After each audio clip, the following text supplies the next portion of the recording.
ដំណងទឹកលៀងច្រៀងពីជើងមេឃរិនទាំងយំស្រែកដូចជាខ្សែជីវិតវាសនាលោកនេះបាត់ចិត្តឃើញតាសោកគ្មានវាចាសងឋានៈទៀងទាត់សងឡើយកើតមកជាមនុស្សខ្មៅសូលីគ្នា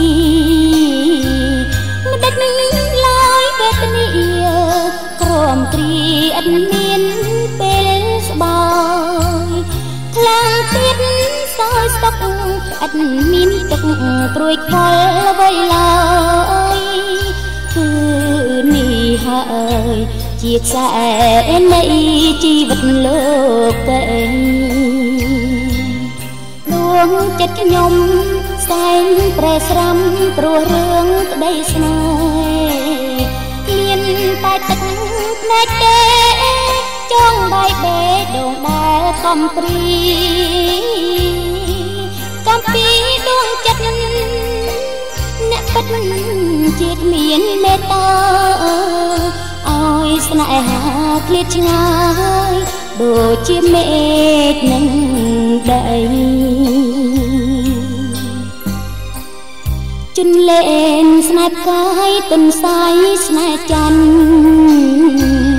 ទចិត្តស្មោះប្រឹងច្បាំងតែកងចាន់យួរទ្រាំស្នេហ៍ស្មងប្រជីអង្គធាត់កប់មកឈូសទឹកនឹងភ្នែកតើត្រូវស្រែកហៅឲ្យអ្នកណាអាចជួយខ្ញុំបាន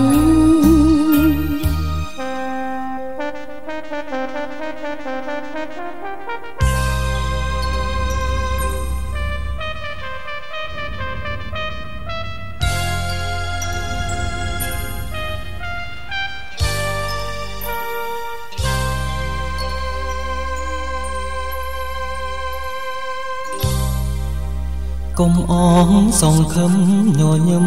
ជាថ្មីប